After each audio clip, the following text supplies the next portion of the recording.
Hey there, it's Kay, and thank you so much for joining me for today's budget planning video where I'm going to be closing out my September monthly budget. So I'm going to be going through my real income, my real expenses and spending, and comparing those to my original estimated numbers from the beginning of September just to make sure that I stayed on budget. And I'm hoping that this video is very clear and concise on how I close out my budget while also being quick, because I do have a little bit of a time limit, so I'm sorry if I'm rushing through things, but anyways, let's just jump right into this budget. So I've already gone through here and added all my variable spending onto my monthly calendar. So all my variable spending for the last 2 weeks isn't going to be in another video, sorry.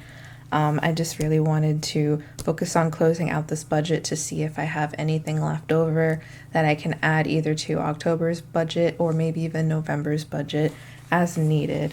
So I'm going to need the monthly budget sheet because it has all my estimated numbers on it. And we'll go through and compare it to my paycheck budget sheets to see all my actual numbers. So first things first, we need to calculate how much income I received from my job. So for the first paycheck, I had $17.44 because that one was really high, and then the second one ended up being really low. It was $10.17. So together that ended up at $27.61. So I actually ended up a little under what I estimated. And then I did take in the $38 from my July rollover.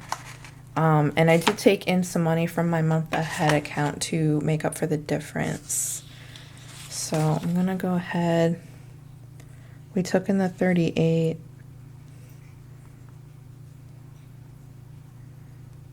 And then we took in 16. So I need to go ahead and add those up.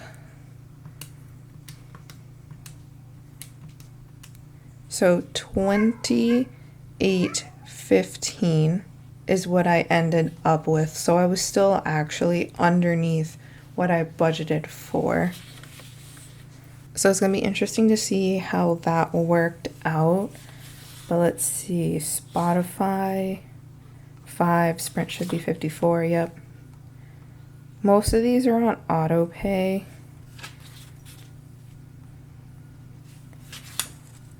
And then we need paycheck 2. Oh, so that's where it did work out in my favor that my rent was less than I expected.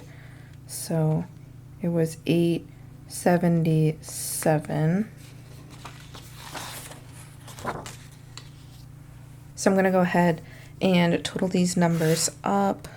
So those actually came out to $1135. And I had estimated $1158. So while I was under on income, I was also under on fixed expenses. So that's gonna kind of even things out a little bit for me. So $28.15, which is what my actual income was, and then I subtract $1135, my actual fixed expenses, comes out to $1680. And I budgeted $1680, which means this is kind of an even for even split. And I think once I go through the variance, it should show up as to why I took that $16 out of my month ahead account to even out on the second paycheck. But let's continue forward and go through the actual expenses and stuff. So the $1680 comes down, and I'm gonna need to hop into my variable spending, my weekly check-in sheet here, because I ended up with a really big surplus here. So let's start from the top. So I actually went over in allowance. I budgeted 80 and I ended up spending $94.50. For food, I budgeted $325. I closed at 125 balance, 125.30. So 325 minus 125.3. So I spent about $200 on food. That's it. That's really low for me. But I did do a lot of like eating, a lot of like canned goods, like pantry staples I had, and going through stuff in my freezer and just like really trying to clear things out. So that definitely helped me on my food budget there. For gas, I did not go over. I had increased my gas budget for September from the previous month being October because I was either going over or getting really close to going over previously. So I increased it and it worked out for me pretty good. So I had 125. I ended with 20.58. So I spent 104.42. Laundry, I spent all of it because I just load it all up in my card once I take it out. And then pet, I had some left over too. So I budgeted 100 and I had 14.67 left over. So I spent 85.33. So I'm going to go ahead and total all these numbers up to see how much I actually spent and compare it to what I budgeted. So that comes out to $523.95.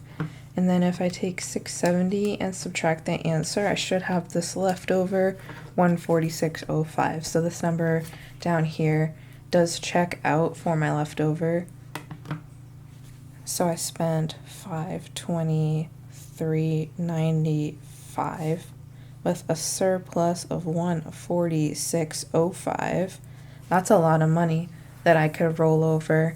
I'm going to have to think about where I want to put that money. I might actually, since it's so much, put it towards sinking funds.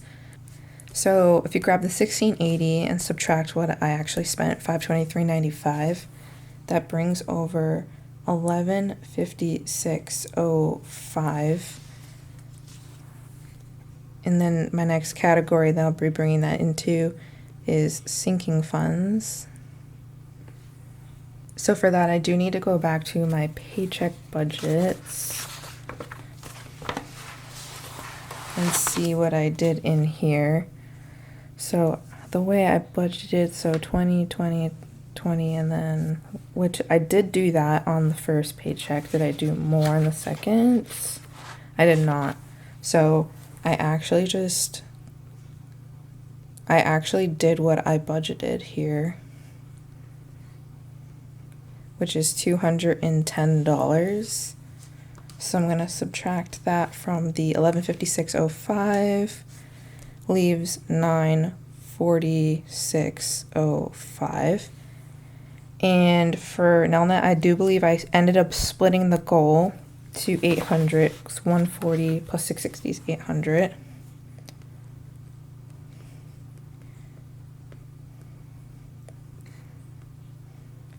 And then that leaves 146.05, which is the surplus from my variable spending.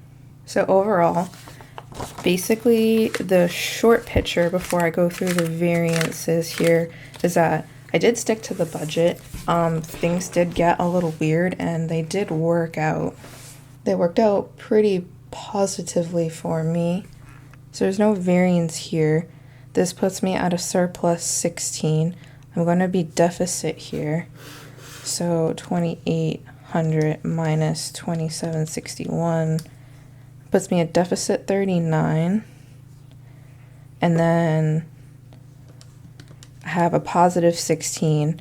So this is a $23 difference that I'm deficit. There was no variance up until the rent. And 900 minus 877 should be 23, which it is. So that's where it zeroed. That's why it zeroed out down here, and the leftovers equalized there, simply because of that extra money I took in to help balance things out, and that all came from the second paycheck. So we have no variance coming into variable expenses, and all the variance from there is what creates the surplus at the end here. And I don't know why I put this in parentheses, because that's not a deficit, that's a surplus. And I carry that surplus all the way through the end here.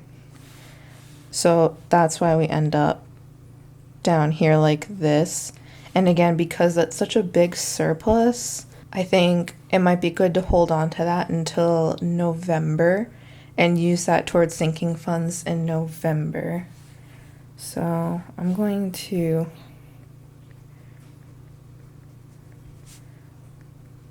notate that here. So I have surplus plus 146.05 use in November monthly budgets towards sinking funds.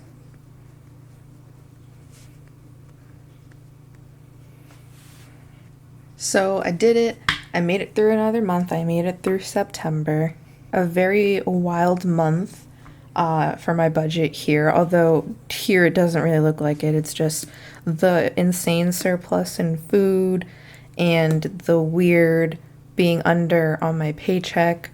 I'm just really glad I could make it work, and I do have some good money to be helping me out towards the end of this year. So I would say overall, I was very fruitful, and I did, for the most part, stick to my budget for September. So if you made it to the end of the video, thank you so much for watching. I really do appreciate it. If you like my content and you want to support me, make sure to leave a like on the video as well as subscribe if you're not already subscribed. If you like my budget planning worksheets, they are available on my Etsy shop, which is KayPlannerPrintables. And if you want to keep up with me in between uploads, I'm on Instagram at KBudgetPlans. Anyways, thank you so much for watching. You're the best. I hope to see you down in the comments, and I hope to see you in the next video. Peace out.